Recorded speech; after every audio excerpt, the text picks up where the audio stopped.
E são 8 horas da manhã e hoje no quadro 8 em ponto, o Rodrigo Cardoso conversa com o presidente do Porto de Imbituba, no sul do estado.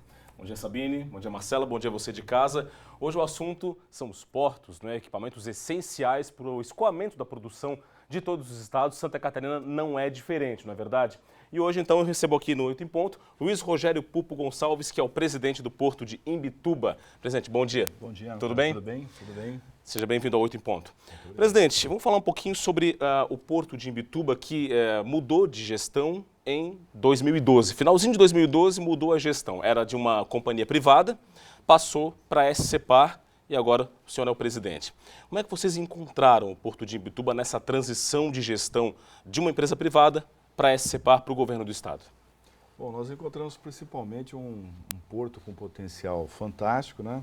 E uma região toda ávida por investimentos e com uma necessidade intrínseca de desenvolvimento. Com isso, o que nós fizemos? A mudança da gestão propiciou que a gente pudesse, então, alavancar esse tipo de estrutura para poder viabilizar, então, esse funcionamento do porto de uma maneira extremamente adequada. Faltavam investimentos, o porto carecia de novas estruturas para poder ser mais competitivo quando vocês assumiram? Bom, ele ainda está passando por esse processo e, claro, quando nós chegamos era uma concessão de 70 anos que havia sido vencida, né?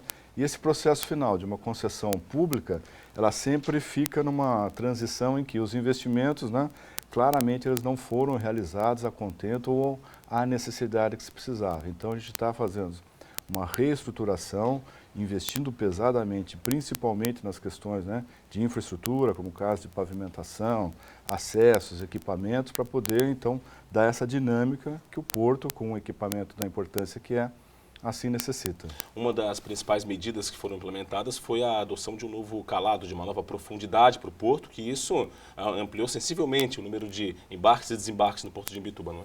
Exatamente. Como o porto é o responsável, né, o porto em geral no Brasil, eles são responsáveis, né, pela grande exportação que o Brasil realiza, o aprofundamento, né, graças a também um apoio contínuo que a gente recebeu da Marinha, principalmente da Capitania dos Portos, né, nós conseguimos fazer o aprofundamento, né, num programa junto com a União, e a Marinha, após a homologação, então permitiu com que o aumento da movimentação ocorresse, pois deixou o Porto de Imbituba como o porto mais profundo do sul do Brasil. Isso representa o quê? A capacidade de recebermos navios diferenciados, maiores e com maior volume de carga. Então hoje nós recebemos navios com capacidade de 80 mil toneladas e até quase 10 mil contêineres. E hoje quais são os produtos mais embarcados, mais desembarcados no Porto de Imbituba? Como é que está a pauta do Porto de Imbituba? Bom, de uma maneira geral, o Porto de Imbituba ele ficou forte em granel, tanto no granel mineral, que já era uma carga histórica do Porto de Imbituba, como agora o granel agrícola, que nós estamos entrando pesadamente nesse mercado, porque o Brasil, graças a Deus, tem uma economia no agronegócio extremamente forte, uma produção extremamente, né, grande, e com isso faz com que a necessidade de termos novos caminhos para o escoamento da carga seja efetivo. Então, o grão passou a ser um dos nossos principais destaques, né, juntamente com as outras cargas que nós já tínhamos, como é o caso, já foi dito, do granel mineral. Santa Catarina tem outros portos, não é, no estado. Tem o Porto de Itajaí, tem o Porto de São Francisco do Sul, tem Itapoá, enfim. Como se tornar competitivo, como ser competitivo com portos que já vêm de muito tempo de investimentos, de estruturas, enfim, tendo essa ligeira, vamos dizer assim, defasagem em relação a esses portos. Como se tornar competitivo nesse mercado e trazer cada vez mais produtos para serem embarcados e desembarcados em Imbituba?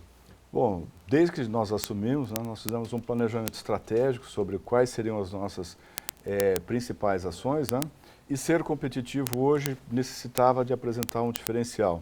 Então, o aprofundamento, né, todo da nossa bacia de evolução e dos nossos berços, né, representa esse diferencial, e mais a área de influência aonde nós conseguimos buscar essas cargas para atrair, né, uma movimentação diferenciada em Imbituba. Então, cada porto de Santa Catarina acabou mais ou menos criando uma especialidade, e nós, né, em Imbituba, criamos essa situação de sermos um porto multipropósito, que tem uma capacidade de atender uma variedade de cargas e com condição diferenciada, que é o caso da nossa profundidade de 15 metros.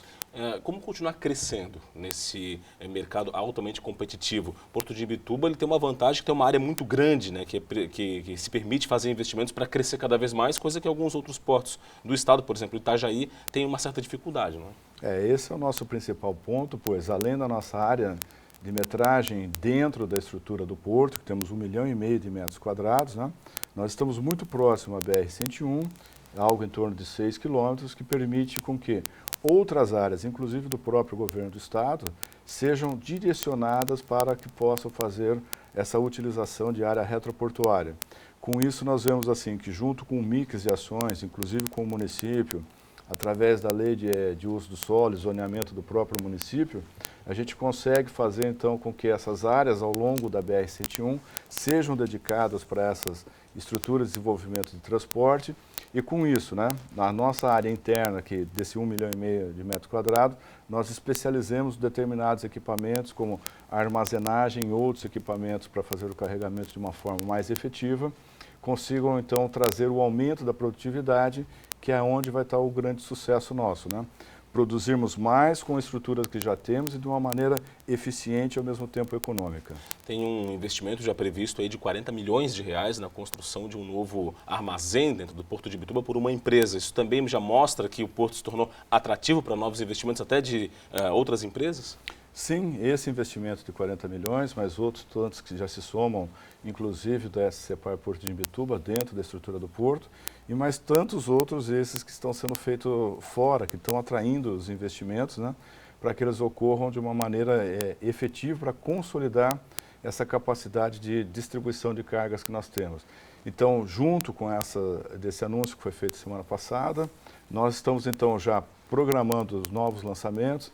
Há um investimento que nós poderemos, né, anunciar em pouco tempo de uma grande empresa que vai transformar, né, a região toda de Imbituba como um hub de distribuição energética para todo o estado de Santa Catarina, mas também para a região sul. E com isso são investimentos vultosos que vão passar aí da ordem de 100 milhões de reais, que vão, né, cada vez mais alavancar o desenvolvimento da maneira como foi proposta quando assumimos o Porto de Imbituba. E o Porto continua, inclusive, gerando recordes aí, né, nesse ano de 2016. Começou muito bem, batendo metas mesmo, mês após mês, não é? Em termos de embarques. Exatamente. Nós estamos tendo esse grato retorno, né, de todo o mercado, né?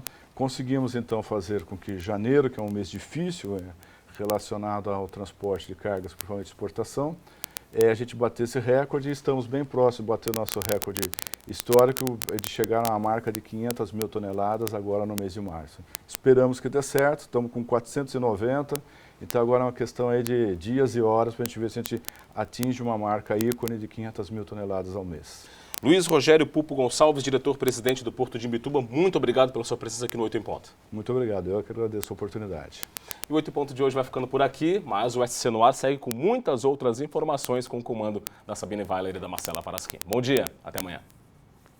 Até amanhã, Rodrigo. E a seguir, o desembarque do PMDB do governo de Dilma Rousseff. E ainda, vídeo do volante Braga do Avaí vaza nas redes sociais e gera polêmica. Os detalhes logo depois do intervalo. A gente já volta.